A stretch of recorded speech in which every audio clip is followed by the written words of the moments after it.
అసలు ఈరోజు పడాల్సిన మార్కెట్ ఎందుకు పెరిగిందో తెలుసా? అది మాట్లాడుకుందాం. ఇంకా పడదా? పెరుగుతూనే పోతుందా? అది చూద్దాం. ఈరోజు ప్రైస్ యాక్షన్ గురించి మాట్లాడే ముందు నేను నిన్న ఏం చెప్పానో ఒక్కసారి విను. మార్కెట్ మార్కెట్ ఇలా ఇంట్రాడేలో ఎప్పుడు కూడా హైయర్ హై ఫార్మ్ చేసి డే హైస్‌లో క్లోజ్ అవ్వలేదు. ఫర్ ఎగ్జాంపుల్ నేను మీకు ఒక పాత్ చూపిస్తాను. ఇది ఒక పాతగా కన్సిడర్ చేస్తే ఇక్కడ స్టార్ట్ అయ్యి ఇలా పెరిగి మళ్ళీ ఇక్కడ రెసిస్టెన్స్ ఫార్మ్ చేసి ఇలా క్లోజ్ అయింది ఈరోజు. ఇది ఈరోజు మార్కెట్ యొక్క డైరెక్షన్. నాకు ఇది పాజిటివ్‌గా అనిపించింది కాబట్టి గ్రీన్ లైన్‌లో ఉంచుతున్నాను.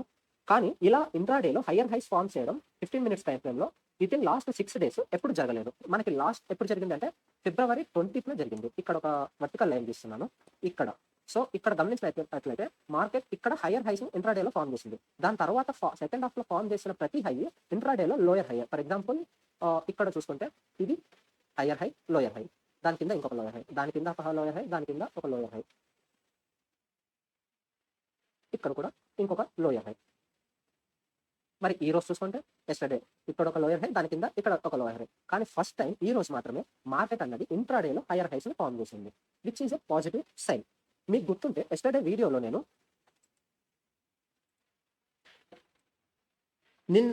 చెప్పినందుకు పెరగలేదు. నిన్న ప్రైస్ యాక్షన్ స్ట్రాంగ్‌గా ఫార్మ్ అయింది. మరి ఈ రోజు ప్రైస్ యాక్షన్ కూడా స్ట్రాంగ్‌గానే ఉంది. కాకపోతే ఇంపార్టెంట్ లెవెల్ ఉంది. ఆ లెవెల్ ఏంటో ముందు చూద్దాం. దానికంటే ముందు ఈ రోజు ప్రైస్ యాక్షన్ గురించి మాట్లాడుకుందాం. ఓపెనింగే మనకు 135 points gap up last 2 days యావరేజ్‌గా 500, 400 పాయింట్స్ దగ్గర గ్యాప్ అయింది. కానీ ఈ రోజు మాత్రం 135 పాయింట్స్ గ్యాప్ అప్‌కి ఒక రీజన్ యూఎస్ మార్కెట్స్ పాజిటివ్‌గా క్లోజ్ అవ్వడమే. గ్యాప్ అప్ తరువాత 9 ఈఎంఏ వరకు పుల్ బ్యాక్. అక్కడి నుంచి ఒక లోయర్ విక్ ఫార్మ్ చేసి సపోర్ట్ తీసుకుంది. అక్కడి నుంచి మళ్ళీ ఓపెనింగ్ హైని రీచ్ అయింది కానీ దాటలేకపోయింది. మళ్ళీ అప్పర్ విక్ ఫార్మ్ చేసింది. మళ్ళీ 9 ఈఎంఏ వరకు పుల్ బ్యాక్. 9 ఈఎంఏ రీచ్ అయిన తర్వాత ఒక స్ట్రాంగ్ బుల్లిష్ క్యాండిల్ వేసింది. అలాగే ఓపెనింగ్ హైని కూడా దాటేసింది. ఇక్కడ గమనించారా? నిన్న ఎక్కడైతే రెసిస్టెన్స్ ఫేస్ చేసి లాస్ట్ 30 మినిట్స్ ఫాల్ వచ్చిందో ఈరోజు ఎగ్జాక్ట్‌గా ఇంచుమించు అదే సపోర్ట్‌గా తీసుకొని మార్కెట్ స్టెబిలైజ్ అయ్యే ప్రయత్నం చేసింది. 11 నుంచి మార్కెట్ ఒక గుడ్ రెడ్ క్యాండిల్స్ ఫార్మ్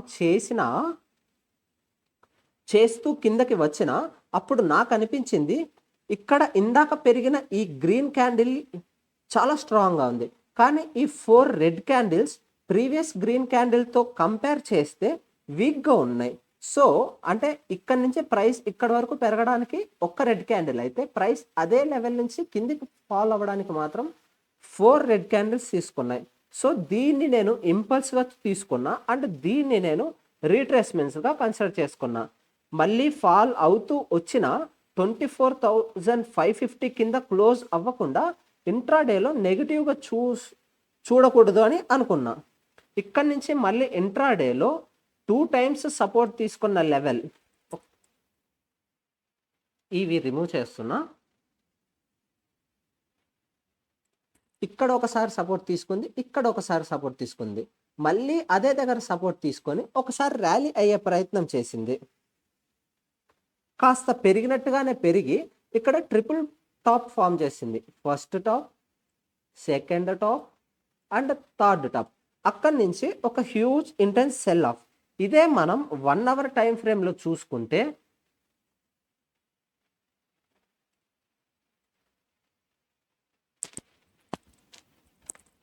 చాలా 9 ఈఎంఏ కింద చాలా స్ట్రాంగ్‌గా క్లోజ్ అయింది. దీన్ని నేను మార్క్ చేసి ఉంచుతున్నా.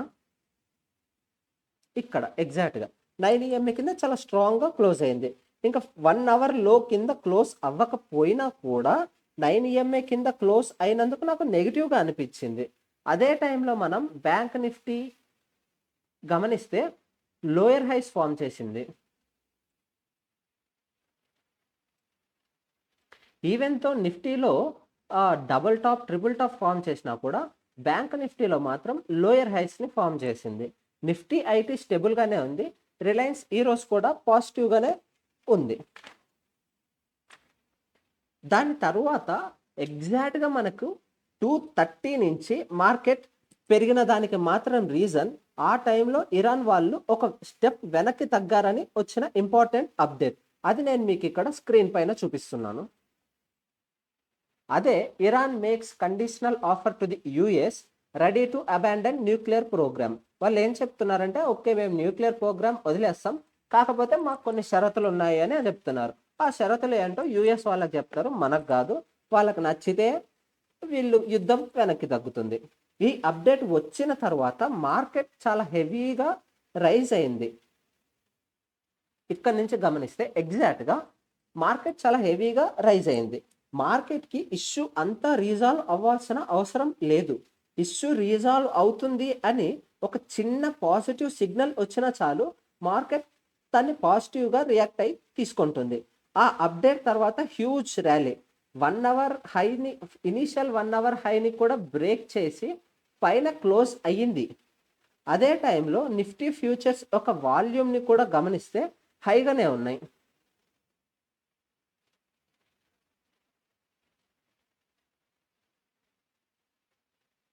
సో ఎప్పుడైతే వాల్యూమ్స్ హైగా ఉంటాయో మనం ఆ మూవ్కి హై ఇంపార్టెన్స్ ఇస్తాం. కానీ మార్కెట్ 24,800 లెవెల్ని బ్రేక్ చేసినా కూడా దానిపైన సస్టైన్ అవ్వలేకపోయింది. సో రేపు పెరుగుతూ వచ్చినా కూడా 24,800 లెవెల్ని ఇంపార్టెంట్ రెసిస్టెన్స్గా గమనిస్తున్నాను. ఒకవేళ రేపు మార్కెట్ 24,800 లెవెల్ని బ్రేక్ చేసి సస్టైన్ అయినా కూడా నేను 25,000 కంటే కూడా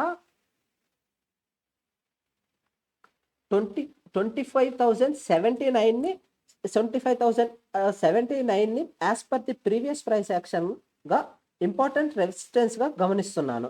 ఆ లెవెల్ని బ్రేక్ చేసి ఇంట్రాడేలో క్లోజ్ అవ్వదు అని అనుకుంటున్నాను.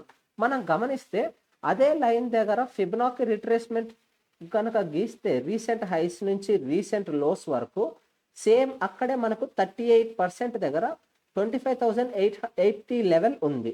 సో నేను అందుకు ఆ లెవెల్కి ఇంపార్టెన్స్ ఇస్తున్నాను. ఒకవేళ మార్కెట్ కింద పడుతూ వచ్చినా కూడా నిన్న అనుకున్న లెవెల్స్నే ఈరోజు కూడా రేపు కూడా చాలా ఇంపార్టెంట్ సపోర్ట్స్గా గమనిస్తున్నాను. అవే 24,600, 24,300 టు 24,350 జోన్ని నేను ఇంపార్టెంట్ సపోర్ట్స్గా గమనిస్తూ వస్తున్నాను రేపు మార్కెట్ ఫాలో అవుతూ వచ్చినా కూడా.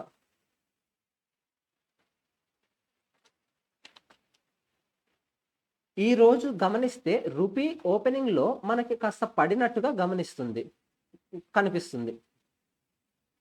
రూపీ ఈ రోజు స్టెబిలైజ్ అవ్వడానికి కారణం ఇక్కడ చూస్తే మీరు ఓపెనింగే రూపీ మనకి చాలా స్టెబిలైజ్ అయినట్టుగా కనిపిస్తుంది. దానికి రీజన్ ఆర్బీఐ ఇంటర్వెన్షన్ అయినట్టుగా మనకి ఆర్టికల్స్ కనిపిస్తూ ఉన్నాయి. కాకపోతే ఇప్పుడు మళ్ళీ ఈ రూపీ కాస్త స్ట్రాంగ్ అయినట్టుగా కనిపిస్తుంది. కానీ ఒకవేళ రూపీ ఇంకా వీక్ అయ్యిందంటే అది మార్కెట్కి మంచిది కాదు. అలాగే క్రూడ్ కూడా యాజ్ ఆఫ్ నౌ 78కి రీచ్ అయింది, కానీ అది పెరుగుతూ వచ్చి ఇలా 80కి రీచ్ అయిందంటే అది కూడా మార్కెట్కి మంచిది కాదు. ఒకవేళ 80 పైన సస్టైన్ అయితే మళ్ళీ మార్కెట్స్ పడే ఛాన్సెస్ ఉంటాయి. There is no doubt in that. So ఈ రెండింటిని, రూపీని, క్రూడ్ ఆయిల్ని రెండింటిని వాచ్ చేస్తూ ఉండండి. మార్కెట్ ఈ రోజు కూడా హయ్యర్ హైస్ని ఫామ్ చేసింది. చూపిస్తాను, ఈ డ్రాయింగ్స్ అన్ని డిలీట్ చేస్తున్నా. నిన్న ఎలాగైతే మార్కెట్ హయ్యర్ హైస్ని ఫామ్ చేసిందని చెప్పానో, ఈరోజు కూడా మార్కెట్ హైయర్ హైస్ని ఫామ్ చేస్తూ హైస్కి దగ్గరగా నియర్ క్లోజ్ అయింది. ఇదొక హై, దానికంటే ఇది హయ్యర్ హై, దానికంటే ఇది హయ్యర్ హై, దానికంటే ఇది హయ్యర్ హై. సో ఈరోజు కూడా మార్కెట్ పాజిటివ్గానే క్లోజ్ అయింది. ఓకే ఫ్రెండ్స్, ఓకే మరి అయితే ఉంటాను. వెళ్ళే ముందు ఒక చిన్న మాట, వీడియోని చివరి వరకు చూస్తుంటే నా అనాలిసిస్ ఎలా ఉందో కామెంట్ చేయగలరా ప్లీజ్? Thank you, bye.